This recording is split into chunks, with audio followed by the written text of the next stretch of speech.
Singapore क्यों develop है? Singapore ने देखा कि मेरा एरिया छोटा है, अब हम आगे कैसे बढ़ेंगे, ना खेती कर सकते हैं ना कुछ, दिमाग लगाया।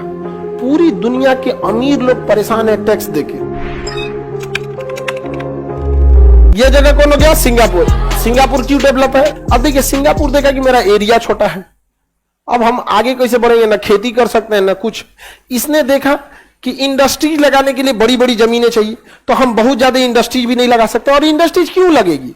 दो वजह से इंडस्ट्रीज लगती है। सस्ता लेबर होना चाहिए। सस्ता लेबर तभी मिलेगा जब जनसंख्या हुमच की हो। जैसे बिहार, झारखंड, यूपी में सस्ता लेबर क्यों मिल जाता है? यूपी, बिहार, झारखंड, बंगाल में तो खैर इंडस्ट्रीज भी है। यूपी, बिहार, झारखंड की बात करें, सबसे सस्ता लेबर, हुमच की जनसंख्या। सिंगापुर देखा कि फैक्ट्री जाती है या तो जनसंख्या की वजह से, उसके पास इतना छोटा जनसंख्या ही नहीं होगी। दूसरा कि कच्चा माल अवेलेबल हो, जैसे जमीन से लोहा निकले तो वहां आयरन एंड स्टील की फैक्ट्री लग जाएगी। समझ में आएगी कि नहीं? इतना छोटा एरिया है, ना खनिज है ना जनसंख्या है। अब क्या करें? कहा कि क्या करना चाहिए, दिमाग लगाया। पूरी दुनिया के अमीर लोग परेशान है टैक्स देके। पूरी दुनिया में अगर डेवलपमेंट का कोई काम करता है तो अमीरे तो डेवलप करते हैं सब। अरे अमीरे ना अरबों खरबों का टैक्स देते हैं सब, तो बाकी जो गरीब जनसंख्या है ये लेबर सप्लाई को पूरी कर देती है, वर्क डिमांड को पूरी कर देती है, बट टैक्सेशन का डिमांड उतना ये लोग नहीं पूरा कर पाते। आप समझ रहे हैं कि नहीं? समझ, देखिए जरूरत दोनों की है, लेकिन वो टैक्स ज्यादा देते हैं। अब सपोज कीजिए कि कोई कंपनी है, उसका प्रॉफिट हुआ 10,000 करोड़। कितना प्रॉफिट हुआ? 10,000 करोड़ प्रॉफिट। कितना हुआ? 10,000। बहुत बड़ी कंपनी है, ससुरा पे ठोकेगा 30% टैक्स। समझ गया? कितना टैक्स? 3,000। कितना ले गया? 3,000 करोड़ ले गया कि नहीं ले गया? इतना हैवी ले जाएगा तो बड़की बड़की कंपनी वाले जो 10,000 करोड़ कमाता है ना, उसके लिए देश, घर, गांव मतलब नहीं है। उसकी जिंदगी बीत जाती है जहाज में, मीटिंग में, ऑफिस में, यहां वहां, गाड़ी से निकला ताज होटल, मी होटल, बिजनेस मीटिंग, ये वो बहुत ज्यादा सामाजिक नहीं रह पाता है वो। तो उसके लिए इमोशंस वगैरह नहीं रहते। वो दिल्ली छोड़ के रास्ते में मुंबई पहुंच जाएगा। मुंबई में कहा ये बिजनेस है, वहां पे 5,000 करोड़ की डील हो रही है, बैंगलोर करते 2 साल के लिए बैंगलोर शिफ्ट हो जाता हूं।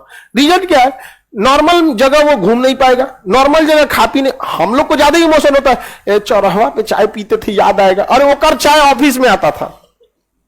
वो ऑफिस हर जगह बना सकते हैं, उसके अगल बगल में सेक्रेटरी वगैरह लेते, तो उनको इमोशन से नहीं। ऐसे लोगों को पकड़ा सिंगापुर, कहा हमारे यहां आइए 5% टैक्स दीजिएगा। कहा क्या दिक्कत है यहां पे?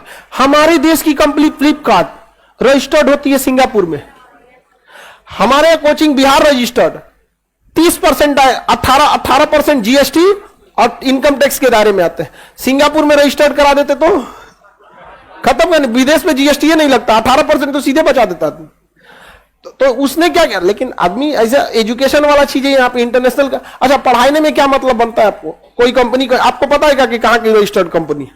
आपको किससे मतलब है? पढ़ने से।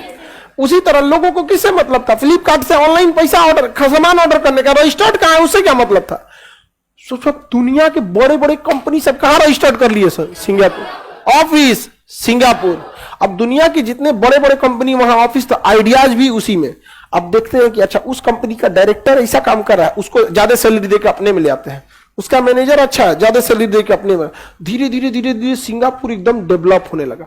दुनिया की बड़ी बड़ी कंपनी जाके कहां रजिस्टर्ड हो जाते हैं, और अपने देश में आके कहे कि हम तो विदेशी हैं, हमसे आप देश वाला टैक्स तो नहीं ले सकते। तो कई जगह उन लोगों को क्या मिल जाता है? छूट, खास करके ऑनलाइन में। आगे बढ़े बाबू। तो सिंगापुर क्यों डेवलप हो गया, समझ में आ गया? तो टैक्स बेनिफिट बचाने के। यूएई ने भी यही किया। यूएई में टैक्स एकदम कम किया है। अभी 2019 में उसने पहली बार टैक्स लाया था। 19 में टैक्स लेके आया था, इनकम टैक्स नहीं लेता था। सोचिए कितना बेहतरीन। मतलब अब उसके पास पैसा ही ज्यादा था, जनसंख्या क्या थी? कम थी। तो ज्यादातर कंपनी या तो इधर भाग रही है तो यूएई, इधर भाग रही है तो। अब भारत सरकार परेशान हो गया था। भारत सरकार परेशान हो गई किस बात को लेके कि सब का सब तो विदेश भाग जाएगा, तब क्या होगा? तो इसलिए भारत ने भी स्पेशल इकोनॉमिक जोन लाया, स्टार्टअप इंडिया का प्रोग्राम लाया कि कोई कंपनी अगर स्टार्टअप करेगी तो उसको 3 साल तक टैक्स में बेनिफिट दिया जाएगा। बहुत सारी चीजों को लेकर आए थे हम। तो सिंगापुर समझ में आ रहा है कि नहीं आ रहा है?